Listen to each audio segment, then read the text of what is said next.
kalian melakukan dekon. Apa sih yang hilang? Apa sih yang improve dari situ? Nah, dan itu based on seismik kalian sendiri lihatnya. Kayak gitu.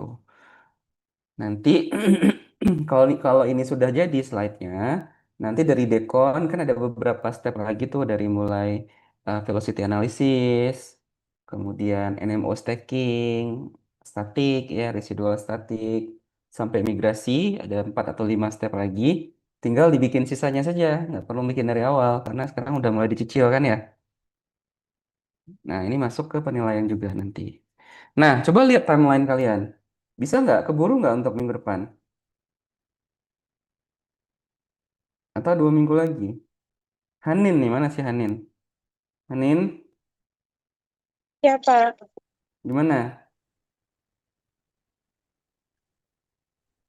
Sebenarnya kalau misalnya untuk minggu depan itu kelompok invest saya sendiri lagi di lapangan, Pak. Jadi kemungkinan itu nggak bisa masuk kelas.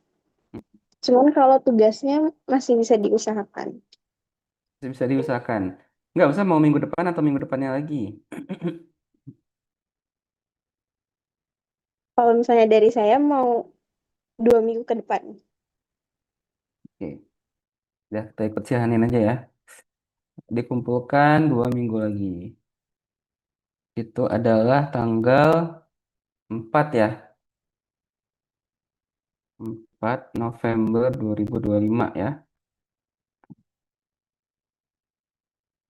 Link di Musua. Ya, udah ngerti tugasnya ya semuanya.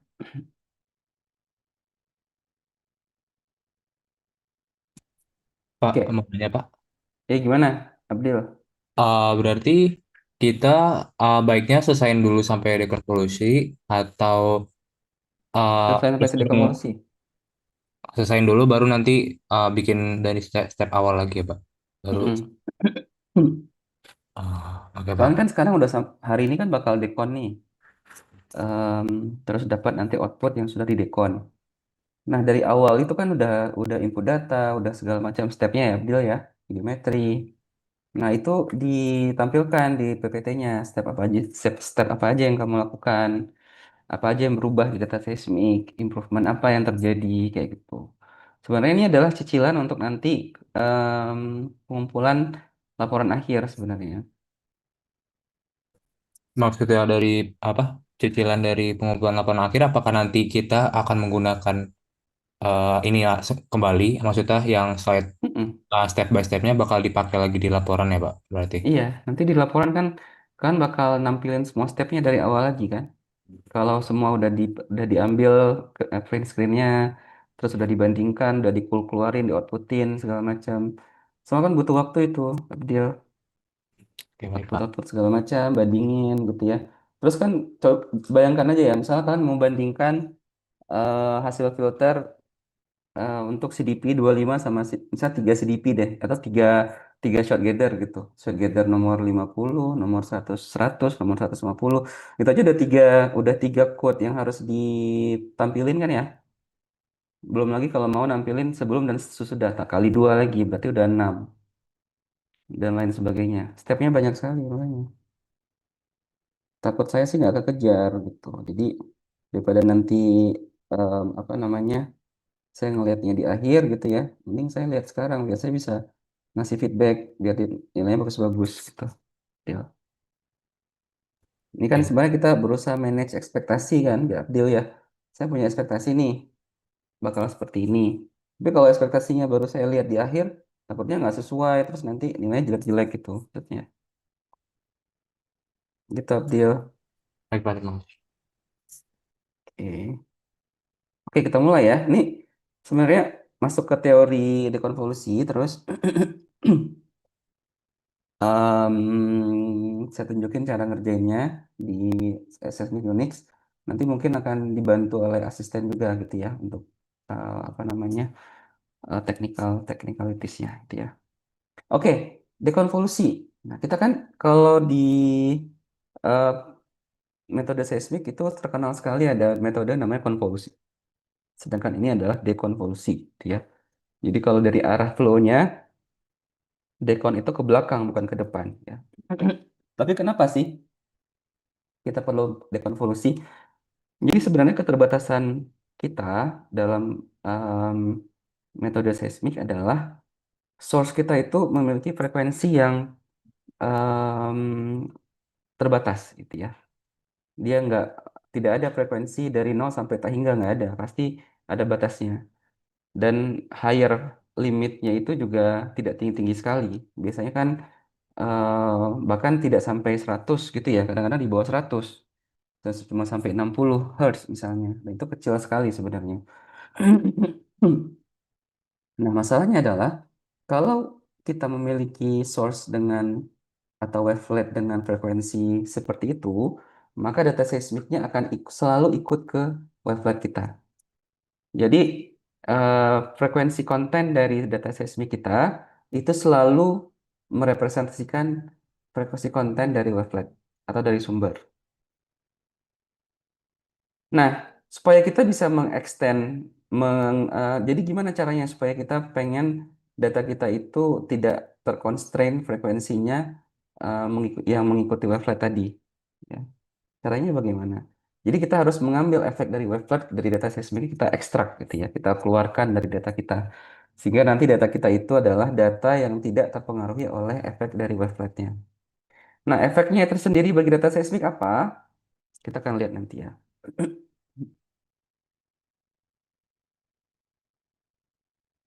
Jadi ini adalah teori konvolusi. Sebelah kiri ada source wavelet ya, bentuknya kalau di data real ya seperti ini. Kalau bisa kita bikin spike atau zero phase gitu misalnya. Tapi itu juga bakal butuh energi yang besar sekali gitu ya untuk bikin dia spike sekali. Tapi mostly bentuknya seperti ini. Bentuknya itu pulse ya. Nah, kita punya reflectivity, kita konvolusi, bentuknya seperti ini simbolnya. Kemudian akan mendapatkan signal. Ada tiga signal utama di atas, tengah, sama bawah. Yang tengah terutama banyak terjadi interferensi, gitu ya. Karena ada tiga reflectivity, tapi kita tidak melihat dengan jelas ketiganya. Kelihatan ketiganya, tapi sebenarnya mereka saling interferensi satu sama lain. Ya. Dekonvolusi itu kita pengen berusaha menghilangkan waveletnya. Jadi kita contohnya di sini tadi ada reflectivity, ada wavelet, dapat seismogram, ya. Kita tambahkan noise, dapat recorded seismogram yang kita dapatkan di lapangan. Karena kan di lapangan ada noise banyak ya. Nah, ketika kita melakukan dekonvolusi, kita akan berusaha menghilangkan efek dari waveletnya. Sehingga yang kita peroleh adalah sesuatu yang mirip-mirip dengan reflektivitasnya. Karakteristik reflektivitas itu adalah dia, kalau kita lihat signalnya itu spike sekali. Jauh lebih spike ketika dia sudah menjadi seismogram. Ini kalau kita lihat ya perbedaan keduanya, ini ada dua hal di sini misalnya, yang kiri gitu ya, yang kanan, kita bisa melihat yang kiri itu lebih spike karena nggak ada waveletnya. Sedangkan yang kanan itu dia sudah less spike karena kita ngikut frekuensi dari waveletnya. Nah, Dekon itu berusaha untuk menarik efek dari wavelet ini. Sehingga nanti data seismik kita itu akan mirip-mirip dengan reflektivitas. Ya, itu aja sebenarnya intinya. Caranya bagaimana? Oke, sebelum cara kita lihat dulu efeknya apa, gitu ya. Yang pertama yang terjadi adalah dalam domain frekuensi, efek dari dekonvolusi itu biasanya meningkatkan frekuensi tinggi. Karena seperti saya katakan, frekuensi dari seismik itu selalu mengikuti frekuensi dari wavelet. Karena wavelet kita itu terbatas, kita nggak mungkin menggunakan dinamit 1000 dinamit, nggak mungkin ya. Itu jadi catastrophic disaster yang akan kita bakal dipenjara, nggak keluar-keluar nanti, gitu ya. Atau teroris dianggapnya. Em, kita memiliki energi yang terbatas dan karena itu juga konten frekuensinya juga terbatas ya. Nah, ketika kita melakukan dekonvolusi secara matematik, maka frekuensi tingginya akan meningkat secara signifikan karena efek yang membatasi tersebut kita tarik ya.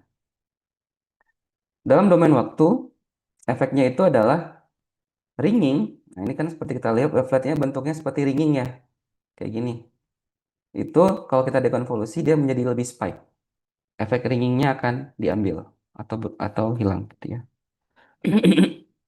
Efek ringing ini terjadi dikarenakan pengaruh atenuasi Jadi ketika gelombangnya bergerak semakin dalam, eh, konten frekuensi tingginya makin kecil, maka bentuk waveletnya juga berubah, gitu ya. Makin banyak anaknya atau ringingnya makin banyak. Nah, ketika kita melakukan dekonvolusi, efek tersebut kita ambil atau kita prevent atau kita kurangi, gitu ya. Sehingga wavelet kita itu mirip dengan wavelet ketika dia pertama kali diledakkan di dekat permukaan, yang sangat spike. Ya. Contohnya seperti ini. Ini adalah konten frekuensi sebelum melakukan dekon. Setelah melakukan dekon, kita lihat bagian yang high frekuensinya itu lebih meningkat sedikit. Ya, gitu ya. Efeknya apa dalam domain time? Ini kalau kita lihat di sini, gini ya. Contohnya misalnya fokus ke bagian ini, kita lihat reflektornya itu seperti ringing. Sebenarnya reflektornya itu cuma dua atau satu gitu ya. Tapi kita lihatnya seperti ada beberapa perlapisan di sini. Efek ini sebenarnya muncul karena tadi ringing di waveletnya. Karena dia semakin dalam, frekuensinya itu akan mengalami decay ya. Nah, ini juga sama. Sorry, ketika dilakukan dekon, em, waveletnya jadi lebih spike. Ringingnya berkurang. Ya. Seperti ini juga di tengah, ringingnya berkurang. Seperti itu ya. Ini yang paling kelihatan di sini ya. Kita lihat. Nah, ini mulai kelihatan ada perlapisannya mulai kelihatan beda-beda gitu ya sebenarnya. Itu adalah efek dari dekon.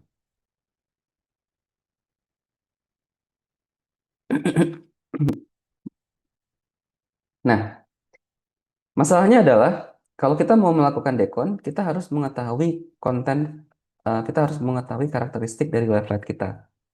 Tapi kita tidak tahu karakteristik dari wavelet kita karena kita cuma bisa men-setting dinamitnya saja. Tapi apakah yang akan keluar itu em, ringing misalnya atau yang akan keluar itu zero offset misalnya kita nggak tahu gitu ya. Yang kita tahu dia akan mengeluarkan impuls.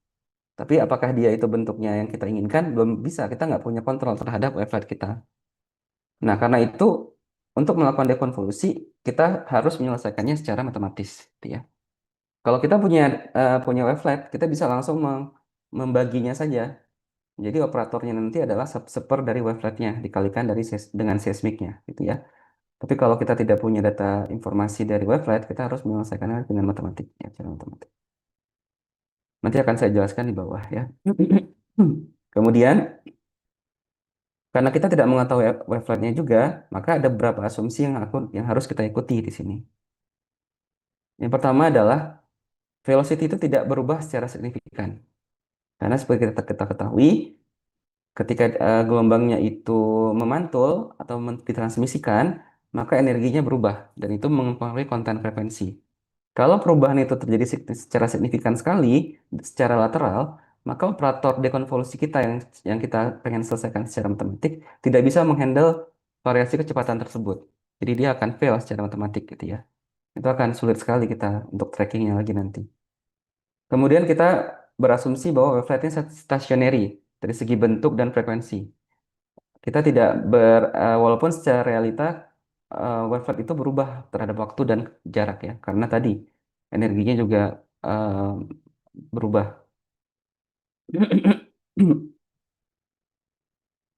Kita tidak mengetahui bentuk wavelet, seperti saya katakan. Poin ketiga, kalau misalnya kita tahu, maka dekonvolusinya itu adalah deterministik. Tinggal mencari operatornya saja, secara deterministik ya, dibagi per wavelet ya. Kalau tidak, berarti kita harus melakukannya secara statistikal ya. Em, kita juga mengasumsikan bahwa noise komponennya zero, walaupun sebenarnya noise-nya banyak. Ya. Nah, ini juga sebenarnya yang kita lakukan. Kenapa dekon itu nggak di awal? Kenapa dekon itu dia tidak setelah geometri misalnya, atau sebelum geometri? Karena asumsi matematik untuk melakukan dekonvolusi adalah noise-nya itu harus seminimum mungkin. Kalau noise-nya masih banyak, dekonnya bakal tidak optimal, gitu ya. Karena itu dia biasanya dilakukan sebelum kita melakukan em, velocity analysis biasanya. Ya. Yang kedua, kita mengasumsikannya sebagai random reflectivity, gitu ya. Maksudnya apa? Contohnya seperti ini. Misalnya kita punya reflektivitas eh, yang bentuknya seperti ini ya, RC gitu ya. Kemudian kita punya source wavelet, kita bisa mendapatkan seismogram. Ya. Nah, bagaimana kalau misalnya reflektivitasnya itu kita asumsikan random? Yang mana ketika kita melakukan dalam random itu misalnya dia bisa muncul di mana saja gitu ya. Atau let's say dia munculnya sebagai direct delta. Jadi dia tinggi di awal seperti ini, kemudian nol di setelahnya. Ya. Ketika kita melakukan konvolusi dengan wavelet kita akan mendapatkan impuls bentuknya seperti ini. Ya. Kalau seandainya kita menambahkan wavelet kita di berbagai area di dalam data kita, gitu ya, dia juga akan menghasilkan hal yang sama. Bentuknya seperti ini. Sisanya itu adalah noise yang tidak kita perhatikan.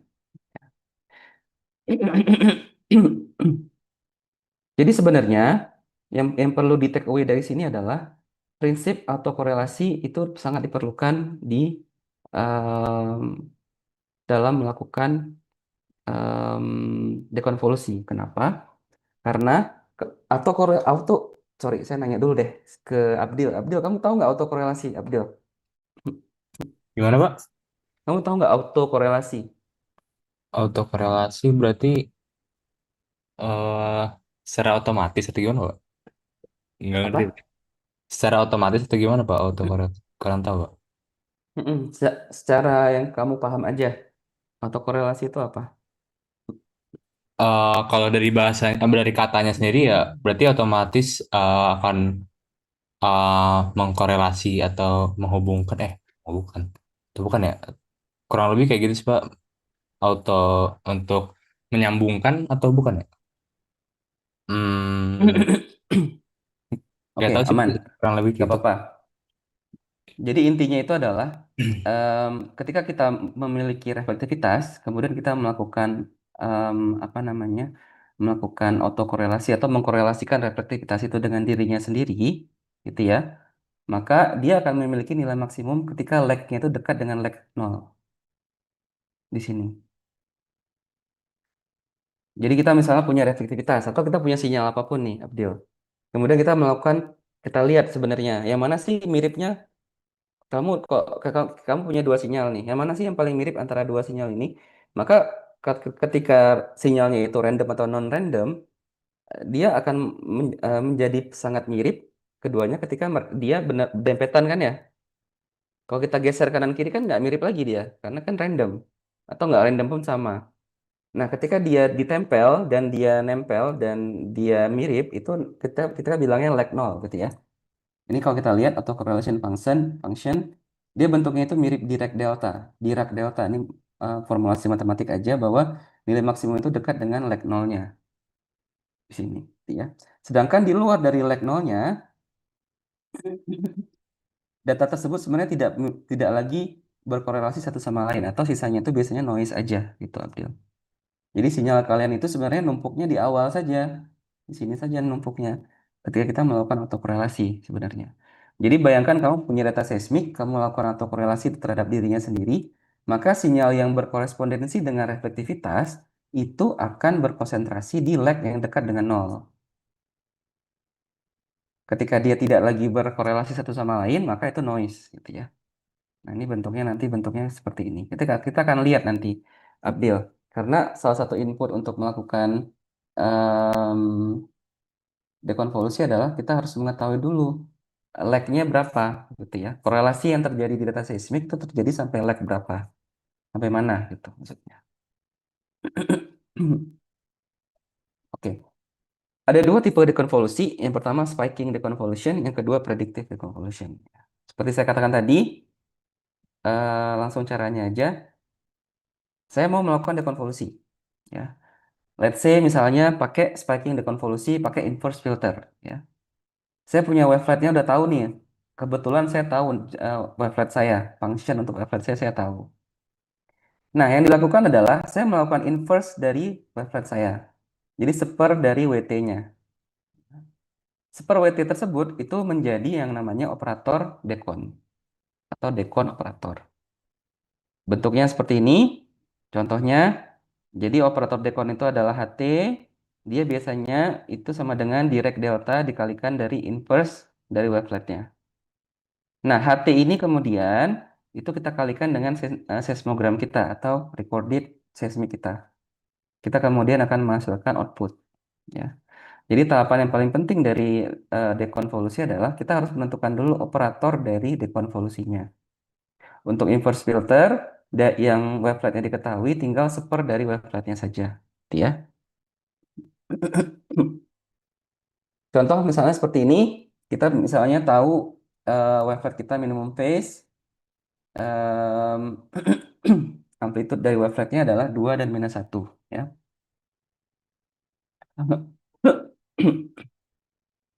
Di contoh ini inverse waveletnya dilakukan di Z transform ya. Jadi ketika dia diinverskan, bentuknya itu adalah time series, bentuknya itu adalah series seperti ini, dimulai dari 1/2, 1/4 Z, 1/8 Z, 2 kuadrat, dan lain sebagainya. Gitu ya.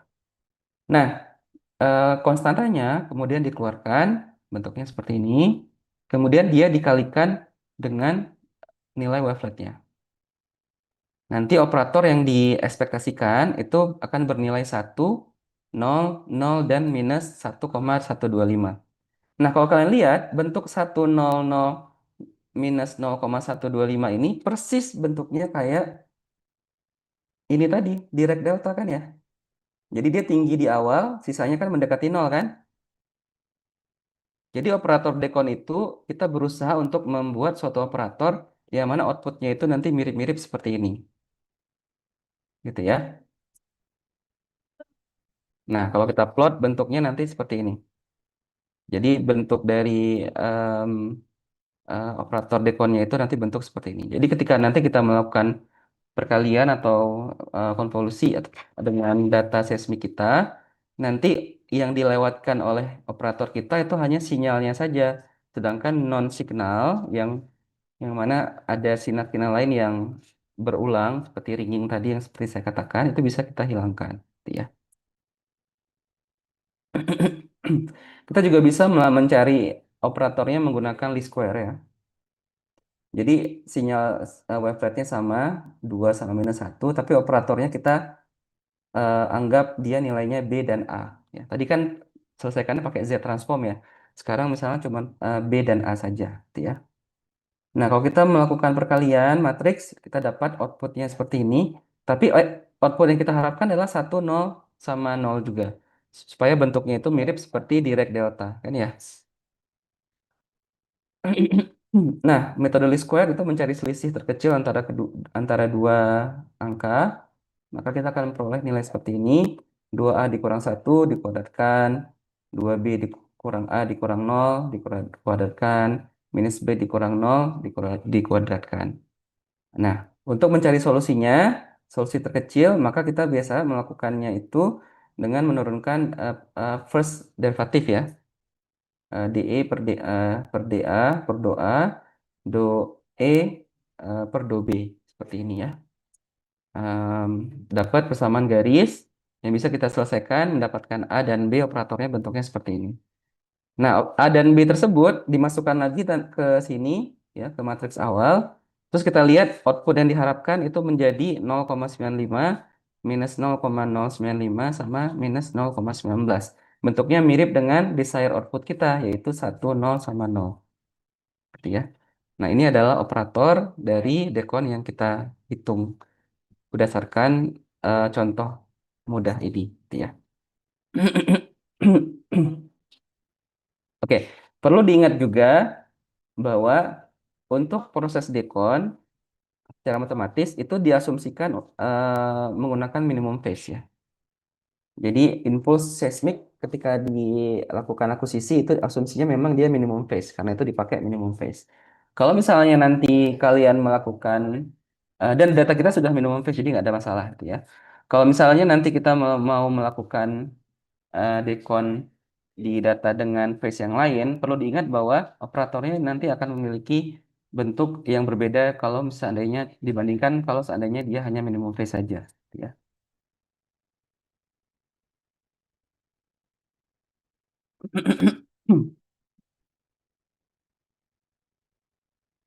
Nah, operator yang lain, tadi kan operatornya itu linear ya, inverse filter ya kalau saya nggak salah tadi namanya.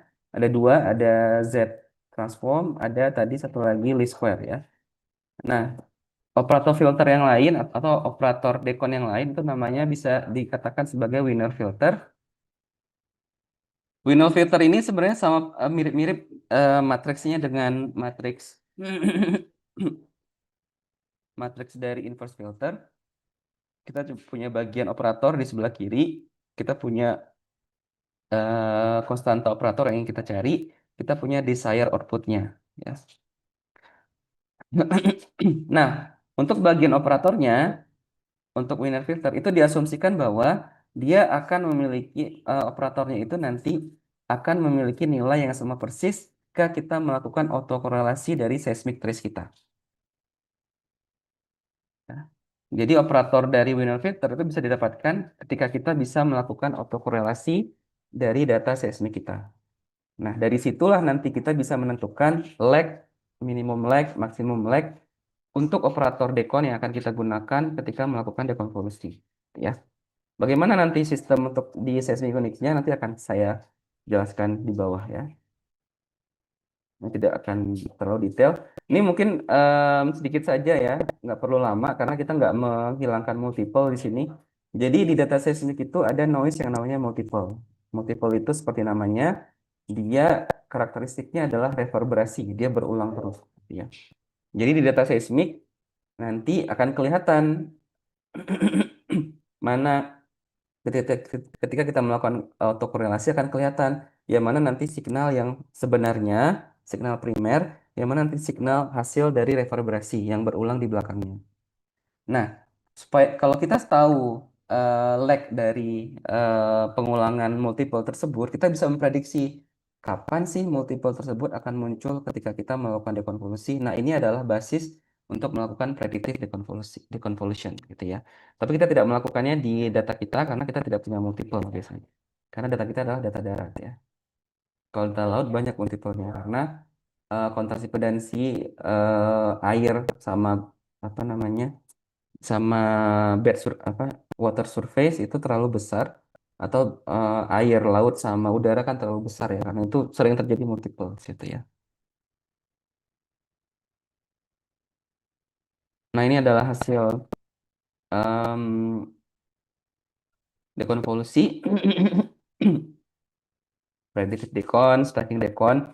Kita lihat keduanya bagus sekali ya untuk menghilangkan efek reverberasi pengulangan. Ini feeling saya data laut ini karena milisecondnya dimulainya dari 200 ya. Kalau data darat kan biasanya dari atas ya, karena kan permukaan gitu ya. Kita lihat di sini banyak sekali pengulangan, seperti ada perlapisan ya di bawah. Tapi ketika kita melakukan dekon, kita lihat perlapisannya sebenarnya tidak banyak ya. Itu terjadi dikarenakan ada multiple di situ. Oke. Jadi seismik kita udah bagus kelihatannya, tapi sinyal-sinyal yang muncul di seismik belum tentu sinyal gitu ya. Nah itu kita hilangkan dengan melakukan dekon ya. Oke. Nah, ini adalah cara melakukan dekonvolusi ya. Yang pertama kita harus melakukan autokorelasi dulu terhadap data seismik kita untuk mengetahui lag-nya. Sampai mana sih pengulangan data kita? Sampai mana sih direct deltanya bisa kita ambil gitu ya. Apa sih direct delta dan apa sih pengulangan? Seperti ini ya bentuknya. Jadi coba bayangkan ini adalah sebelah kiri ini adalah hasil autokorelasi data seismik kalian atau data seismik yang sudah saya olah gitu ya. Di sini bisa kita lihat bahwa data seismik saya itu dia memiliki korelasi maksimum di lag yang mendekati nol. Ini kan lagnya nol gitu ya. Jadi ketika data seismik saya tempel, maka dia akan berkorelasi ketika lagnya itu sama dengan nol. Tapi di atasnya juga dia kita lihat masih ada pengulangan sedikit kan ya sebenarnya. Jadi sebenarnya itu ini adalah direct deltanya. Ini adalah direct delta yang saya sebutkan tadi. Tapi sebenarnya pengulangan yang muncul di atasnya itu masih masuk dalam dikenal dengan transient zone kita yang masih kita pedulikan datanya gitu ya. Nah, ini masih kelihatan sampai sini. Ini masih ada pengulangan. Pengulangan itu maksudnya apa sih? Merah, hitam, putih, hitam, putih, hitam, continuous gitu ya. Terus jadi putih, tapi putihnya nggak continuous, hilang gitu ya. Berarti data kita sebenarnya mungkin masih berulangi transien itu mungkin hanya sampai sini gitu ya. Nah, kalau kita zoom, berarti pengulangan pertama itu dikenal dengan minimum lag. Jadi dari lag 0 ke lag yang pertama itu dikenal dengan minimum lag-nya. Kemudian maksimum lag-nya itu adalah dari lag 0 ke pengulangan terakhir atau transien signal kita yang terakhir. Jadi yang kita cari itu adalah signal kita yang melewati zero crossing. Ini zero crossing, yang 0 itu adalah zero crossingnya ya. Nah, berapa kali dia melewati zero crossingnya? Kalau ini kan 1, 2, 3, 4. Ini signal kita semua. Sisanya itu adalah noise-nya ya. Nah, di situ kalian harus melihat reflektor kalian itu nanti harusnya dia akan berkonsentrasi di transient zone ini nanti. Kalau dia reflektor beneran dan dia itu luas gitu ya, koheren, maka dia itu nanti akan melewati zero crossing di area-area yang dekat dengan leg nolnya di sini.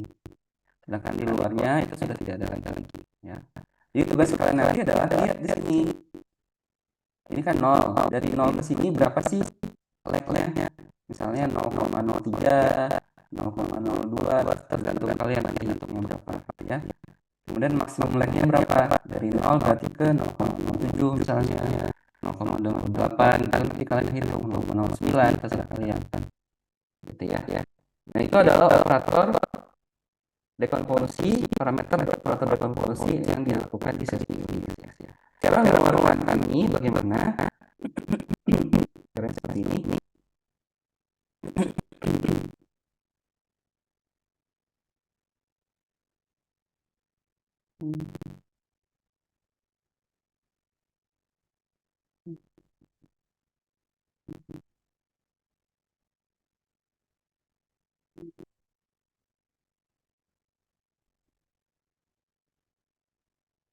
Oke, sama masuk ke data saya dulu gitu ya.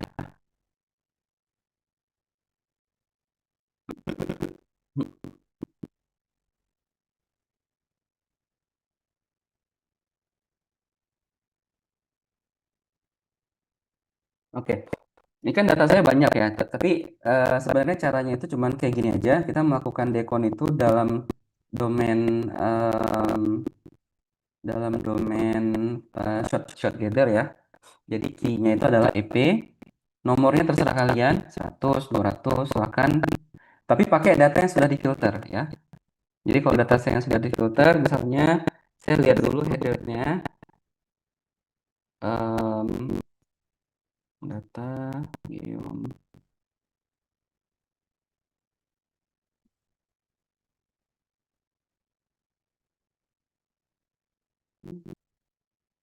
Ini data yang sudah saya filter.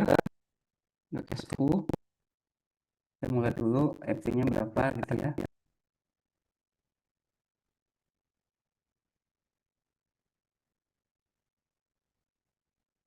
Lama ya, kita tunggu bentar deh. Langsung dicoba aja ya, biar nggak bingung dan biar nggak nunda gitu. Kan kalau bisa selesai sekarang ya, kenapa nggak besok? Kenapa harus besok gitu ya?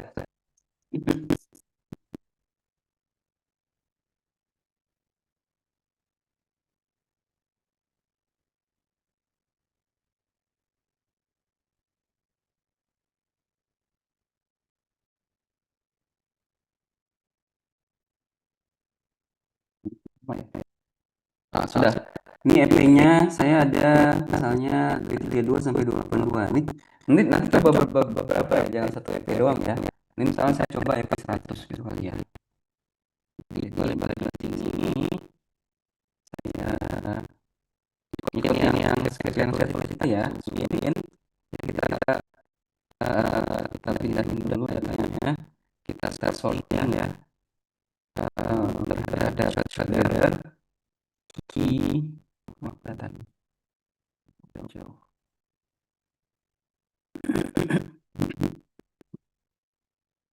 Ini sama dengan FP, min sama dengan 100, max sama dengan 100.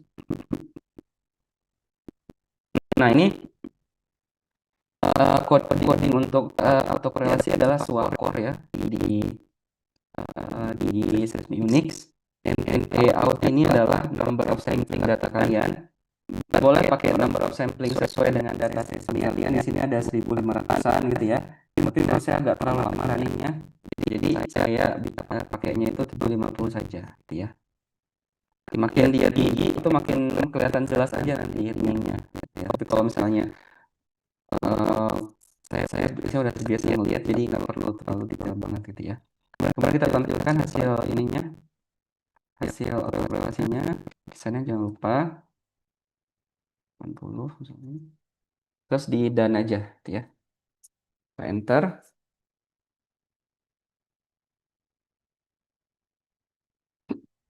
Kalau misalnya pengen tahu nih Swakor apa aja sih, tulis aja Swakor, terus baca gitu ya. Ini ditulis di sini NT out odd number of time sample gitu ya. Jadi time sample-nya itu kalian mau berapa? Kalau data kita sih tadi 1501 ya di sini NS-nya, tapi saya pakai 750 setengahnya gitu ya. Kalau mau pakai 101 juga boleh, nanti dia makin tebal-tebal aja hasil dekonnya.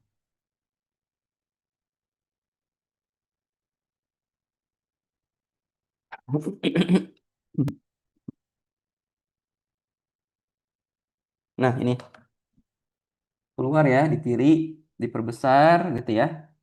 Terus kalian zoom in. Cara zoom ini ada klik kanan aja, terus ditahan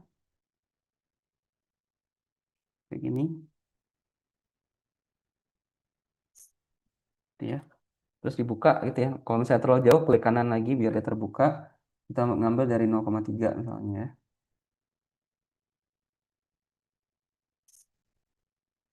Nah, kayak gini. Ini kelihatan ada lag-nya itu di 0 ya. Terus zero crossing pertama itu ada di sekitar 0,3 gitu ya. Atau 0,2 gitu ya. 0,3 atau 0,2. Nah, ini kemudian kita tulis dulu di manapun terserah kalian, catatan kalian. Sticky note biar nggak lupa gitu ya. Bentar ini sticky note-nya.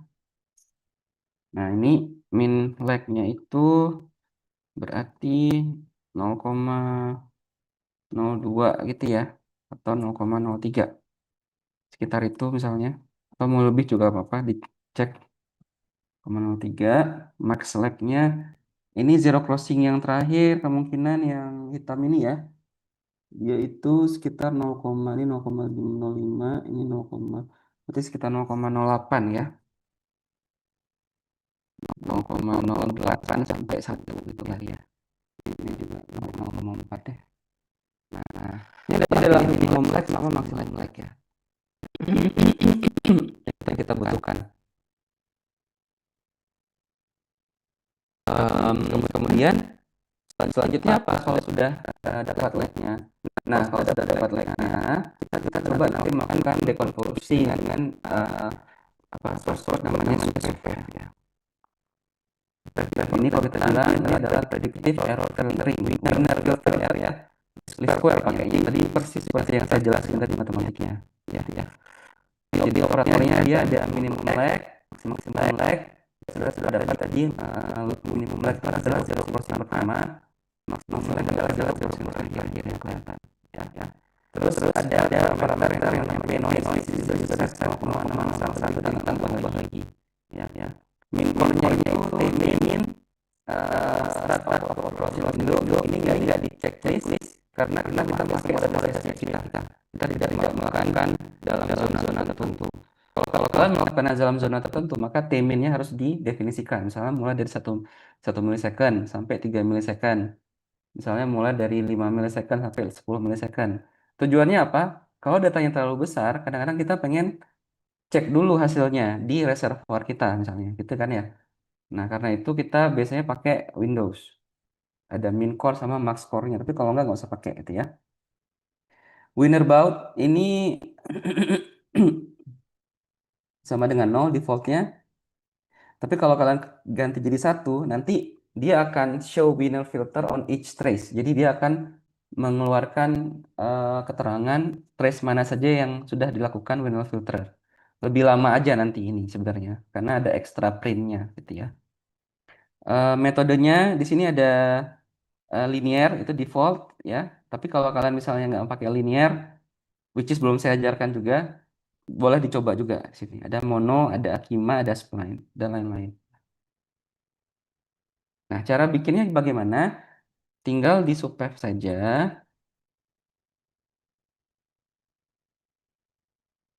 Ya. Oke, di subpath seperti itu ya, seperti yang sebelah kiri. Atau biar gampang langsung aja deh. Data awal ya, data awal saya subpath. Kemudian jangan lupa di outputkan, output. Ini saya nggak running dulu ya, nanti kalian running di rumah aja. Output.su, min lag-nya masukin nilainya, gitu ya. Min lag sama dengan tadi saya berapa sih min lag-nya itu? Sekitar 0,02 dulu deh saya cek ya, misalnya 0,02, 0,2 max lag-nya sama dengan ini 0,08 dulu saya cek ya. Terus P noise-nya itu sama dengan 0,001. Nah, ini udah di outputkan ya. Nanti outputnya nama yang bagus. Misalnya kalian pakai kombinasi 0,02 sama 0,008. Berarti outputnya itu kalau yang bagus itu dia ada informasi itu gitu ya. Misalnya min 0,02 gitu. Terus max 0,08. Jadi kan kelihatan, oh parameternya itu yang saya pakai gitu ya. Nah, ini di run. Ini masih nanti di outputkan. Dan kalian bisa membandingkannya itu nanti dalam domain frekuensi. Ini udah scriptnya udah saya kasih di sini. Di swing dulu ya terhadap terhadap EP-nya.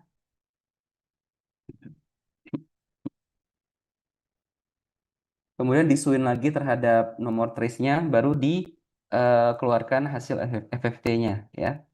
Bandingkan sebelum dan setelah decon. Kemudian kalian juga bisa membandingkannya menggunakan data stack kalian. Jadi kalian sort dulu ke CDP offset, NMO, pakai velocity constant yang ini, kemudian disustek dan ditampilkan aja. Ya, seperti itu. Nu ada tambahan nggak, Nu? Paling ini sih Pak, waktu di nentuin max lag atau min lag tadi di sux image itu kalau diklik kanan ada keterangan koordinatnya berapa di pojok kiri atas Pak. Oh iya ya, ini ya. Ya, kalau Nah ini diklik ya. nah. Jadi kalian klik kanan juga bisa langsung lebih enak tuh. Saya tadi nggak klik kanan kayak udah karena ngeliat ini terus bosan gitu kali ya. Jadi udah oh ini segini gitu. Nah ini nol. Jadi klik kanan terus keluar ya koordinatnya. Ya. Saya mau nanya Hanin ya. Hanin, Nin, Iya, Pak. gimana? Aman? Aman, Pak. Cuman karena emang saya belum selesai file filtering kemarin, jadi yang ini belum bisa ngikutin lagi. Hmm. Kamu kalau kayak gitu terus nggak ikut nanti malah nggak ngikut-ngikut nih Hanin. Kenapa nanti diselesain kok, Pak? Ya udah. Kemarin tuh belum belum di outputin, jadi cuman ditampilin doang filternya. Oh gitu. Ya udah. Nanti dikerjain ya. Ya, Pak. Natalia mana Natalia? Natalia biasa. Tadi masuk deh. Kalau saya nggak salah. Ada nggak dia? Nggak ada. Oke, gini aja. Ini pengerjaan dekon semua udah ya sebenarnya. Slide-nya nanti akan saya share ke Danu, dan kamu nanti share ke mereka ya. Oke Pak. Tambahin juga nggak apa-apa. Teknikalnya nanti langsung aja Nu ya, sekarang. Oke Pak. Sampai ke jam yang seharusnya kita pulang gitu. Ada pertanyaan lagi, teman-teman semua?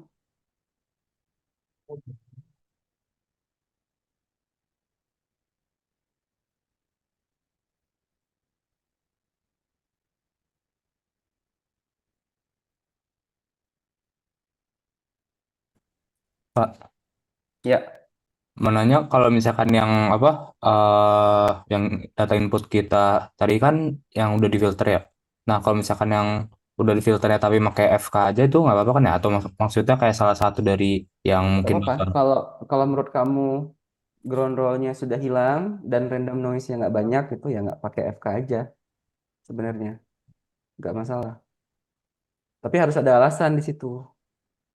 Oh ya. Bandpass itu dia biasanya flow yang umum banget memang di seismic processing gitu. Jadi kalau kamu nggak pakai malah bingung kenapa nggak pakai, kan random noise-nya banyak gitu maksudnya. Oh ya. Wah, semangat sih, Pak. Mm. Ada lagi. Halila gimana, Halila aman? Aman sih, Pak. Oke. Siapa kemarin yang masih ada urusan sama saya? Saya lupa. Lulu. Lulu kamu butuh kuis Giotomo yang berapa ya? Oh, yang delay 1 sama delay 2 Pak. Hah? Yang mana? Yang delay 1 sama delay 2 yang Delay delay time 1 time. sama 2. Ya, Ntar saya buka hari ini ya. Kamu kerjain di rumah aja oke Pak. sampai maksimal Saya jam 12 ya. saya perlu kasih tahu Hasan juga nggak Pak? Hasan di sini kan? Mana Hasan? Masa di Kayak sebelah. Oh, nggak ada ya. kayaknya Bisa. beda kelas deh Pak. Oh, beda kelas ya. Saya ngelihat si Ricardo, saya ngelihat Hasan nih. Coba lihat saya. Ricardo, kamu kok jadi mirip Hasan sekarang, Dok?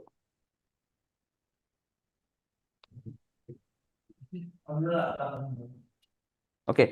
Delay 1 sama 2 saya buka sampai tengah malam ya. Ada lagi nggak yang masih ada urusan sama saya? Lagi saya ada waktu. Nggak ada. Nuk, kamu nggak ada ikut, Nuk? Kenapa? Kenapa? Bibi Ayu ya. Gimana, Ayu?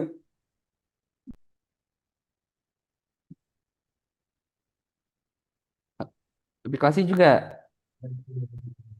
Oke. Ya udah. Udah ini aja. Oke. Ya udah. Terus kalau misalnya nanti datang, tolong datang.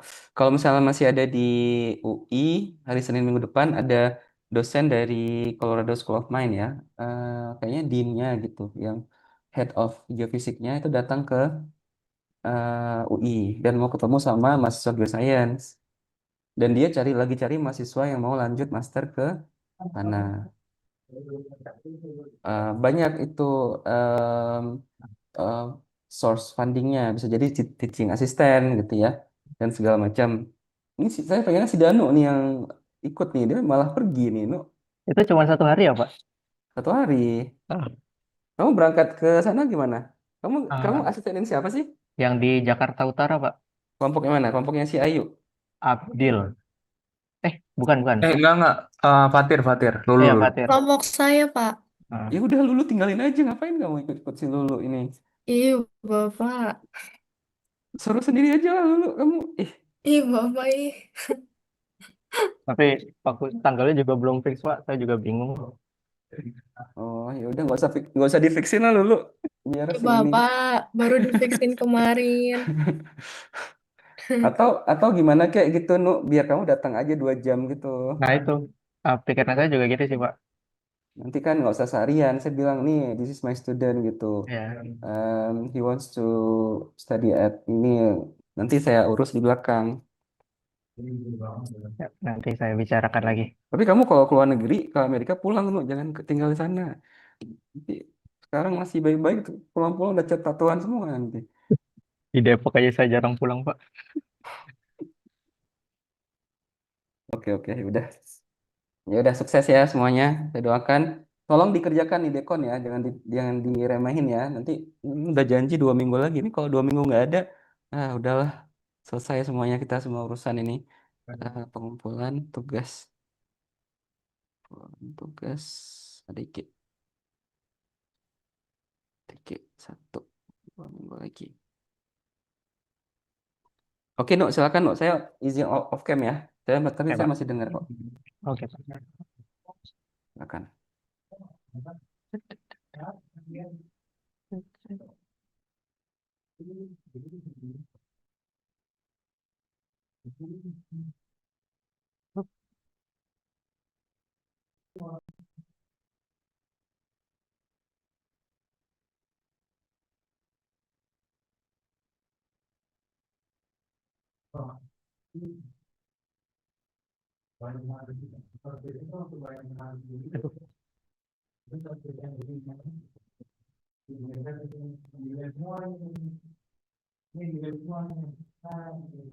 Nah, ini teman-teman, kalau kemarin di minggu kemarin kan tahapannya itu udah lewat ke filtering.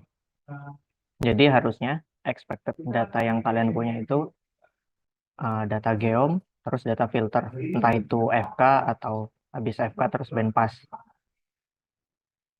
Nah, sekarang uh, kan tadi barusan kita dekon tuh.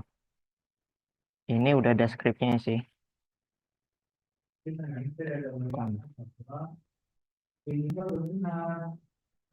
Nah, scriptnya itu kayak gini. Jadi kalau tadi sama Pak Aulia kan di terminal per baris gitu ya.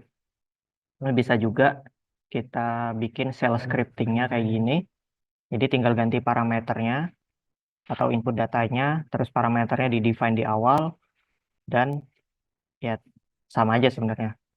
Masukin programnya itu per baris gini. Cuman bisa sekali jalan lah, sekali running script ini bisa melakukan dekonvolusinya. Nah, dari yang pertama dulu, ini variabel input data. Input datanya itu data yang udah di geometri, di gain, terus di FK dan di bandpass. Nah, kalau di sini itu yang dipakai untuk tes atau untuk displaynya pakai shotgather 150, nomor 150. Dan min lag-nya ya ini untuk awal-awal percobaan pakai 0,02 sama 0,13. Untuk P noise-nya pakai default 0,001 dan NT out-nya 750. Nah, untuk display itu kan perlu swipe dan ambil satu shot gather untuk nampilin aja. Nah, shot gathernya itu pakai EP dan enaknya pakai shell script ini kita bisa define gitu reference variabelnya. Misal di input data daripada kita nulis panjang-panjang, input datanya sepanjang ini dan untuk tiap kode gitu ya. Kita bisa pakai reference variabel ini aja. Tinggal caranya itu dollar dan variabelnya itu in data berarti di sini. Nah, kayak gitu juga kayak untuk EP, terus mungkin bisa di NMO juga buat ngelihat apa ya reflektornya itu lurus gitu. Habis itu di outputin sebagai temporary. Kenapa nggak disimpan outputnya ya? Karena apa ya ini cuman short gather aja gitu. Jadi disimpan sebagai temporary aja nggak masalah. Temporary 1 yang dimana nanti temporary 1 ini bakal dijadikan sebagai input untuk autokorelasi. Tapi sebelum dimasuk ke suakor tadi untuk ke autokorelasi ditampilin dulu gitu plotnya apa shot gathernya pakai source image. Nah, source image ini kayak biasalah inputnya itu file yang tadi tmp1 ke source image, terus ini opsional nih nambahin title, label sama window title-nya. Habis itu masuk ke autokorelasinya.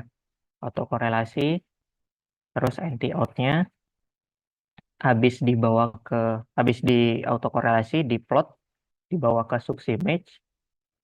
Nah, habis itu baru uh, di- apa ya sebelum tadi kan prosesnya yang sebelum dekonvolusi, sekarang prosesnya ke setelah dekonvolusi. Pertama di subpave dulu di data yang TMP1, parameternya itu min lag sesuai yang di atas ini 0,02 dan max lag-nya 0,13. Lalu ada P-noise-nya itu yang tadi 0,001. Terus untuk yang setelah dekonvolusi itu disimpan sebagai TMP2. Nah, data gather yang udah dikonvolusi ini itu diplot juga. Diplot gathernya. Habis itu tuh dilihat autokorelasinya pakai suakor. Jadi ada 4 plot lainnya harusnya. Itu masih yang untuk display aja, yang 44 baris ini. Nah, habis itu untuk apply dekonvolusi ke seluruh data, itu inputnya bukan yang TMP tadi, tapi yang in data ini, karena ini file seluruh dataset itu. Inputnya in data ini, parameternya disamain kayak yang dekon ini, terus outputnya Nah, outputnya itu kayak gini. Ini juga eh, bisa di reference variable, tapi secara otomatis dia bakal nambahin underscore decon gitu di akhir akhir nama filenya di sini. Jadi nggak perlu nulis atau ngopi panjang ini, itu bisa di reference variable di sini. Nah, di terakhir, kode baris terakhir, itu ada remove TMP-nya. Tadi kan selama proses ini kan ngasilin banyak temporary file gitu. Jadi biar nggak menuh-menuhin juga sih, perlu di remove. Nah, kalau udah ini pakai Gedit ngeditnya, atau text editor apapun juga bisa, kayak Nano atau Vim gitu. Nah, kalau udah tinggal di run aja scriptnya decon dan .sa.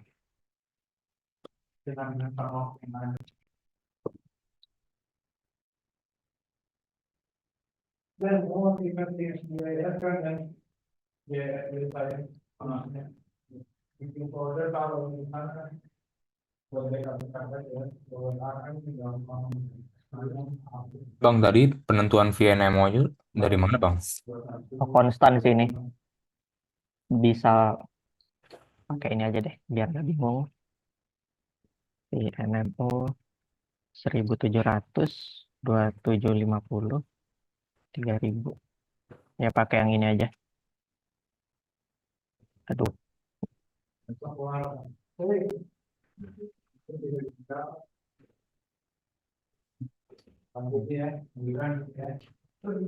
outputnya 4 ini.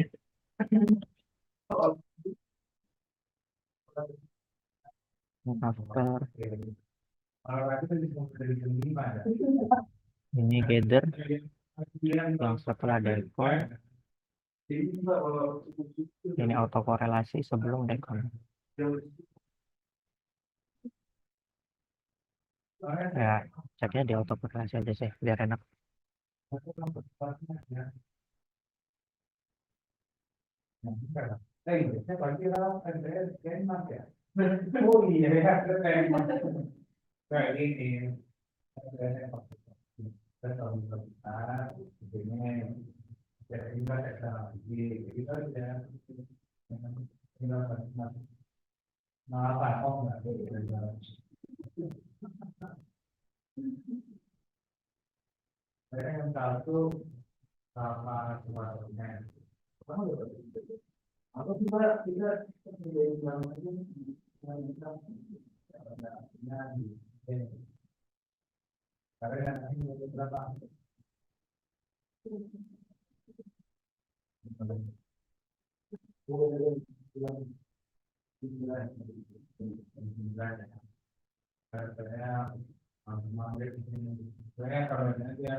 Nah, script deconnya ini udah bisa dicek di GitHub ya, yang dulu di share di grup.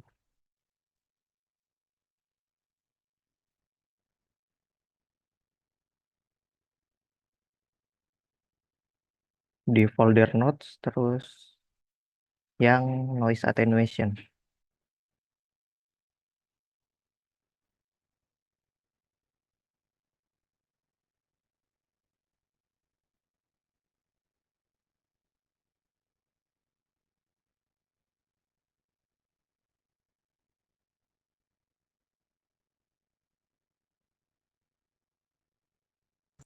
Yang NMO emang belum ada ya, Bang? Iya bang kosong. Paling minggu depan sih itu materinya.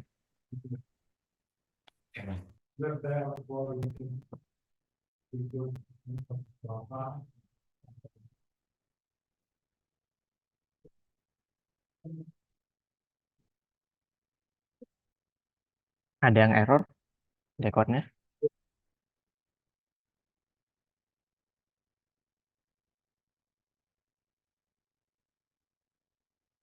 Oh ya bisa dicek brute stack-nya juga sih.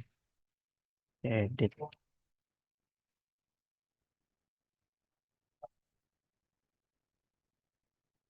Nah ini untuk brute stack-nya. Jadi inputnya itu data yang udah di decon. Setelah decon tadi, prosesnya itu perlu NMO dulu, terus di stack. Nah, velocity NMO-nya pakai yang konstan ini. NMO-nya ini dari 0,1 sampai 2, terus di subimage. Gitu.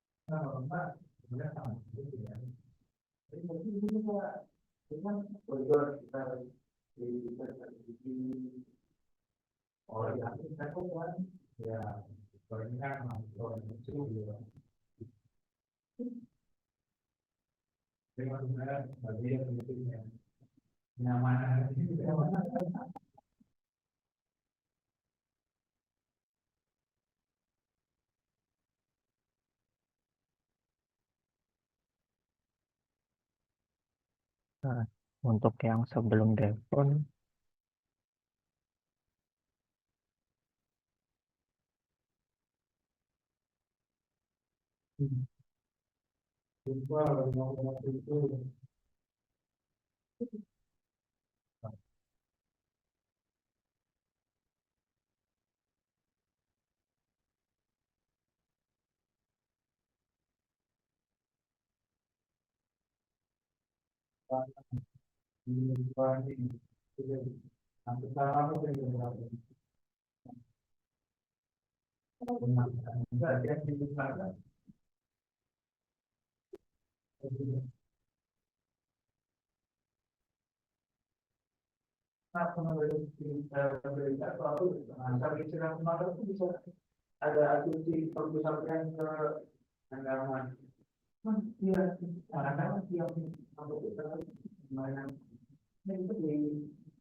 masih prosesnya.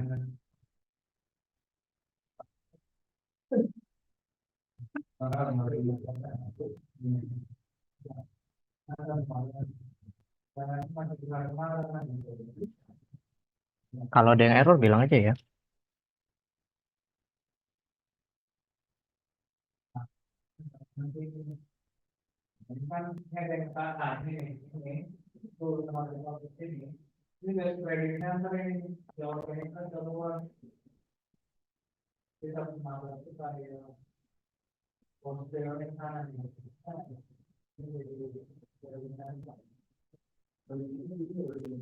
Bang, tadi kalau yang bikin apa namanya girit-girit itu Hmm, berlaku di kalau misalkan kita pakai filter-filter juga bisa pakai gitu nggak bang?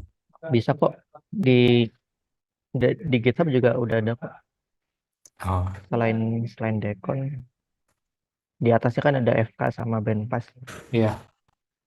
Bisa itu.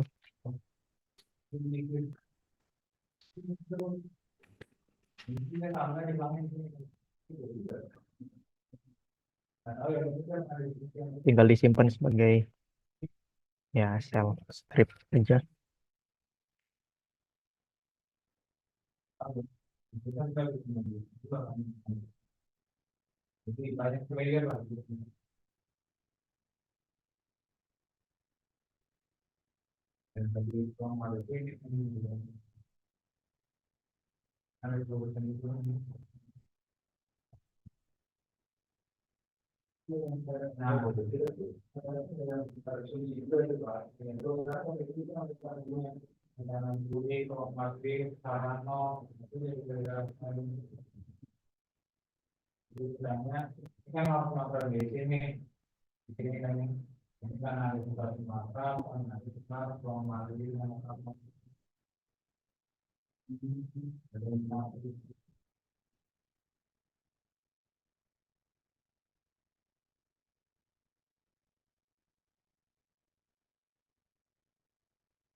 Aduh.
Oke, udah Nu. Sudah, Pak. Oke, oke. Thanks. Udah jam segini juga. Kasihan kamu istirahat dulu. Kita ngerjain yang lain. Nanti kita diskusi itu ya. TA ya. Ketika Oke, saya Pak. udah agak pitan sedikit. Siap, Pak. Dan jangan lupa hari Senin. Oke, Siap. terima kasih semuanya. Terima kasih Nu. Sama-sama, Pak. Ya, saya izin untuk tutup semua ya. Terima Iya, kasih. Pak.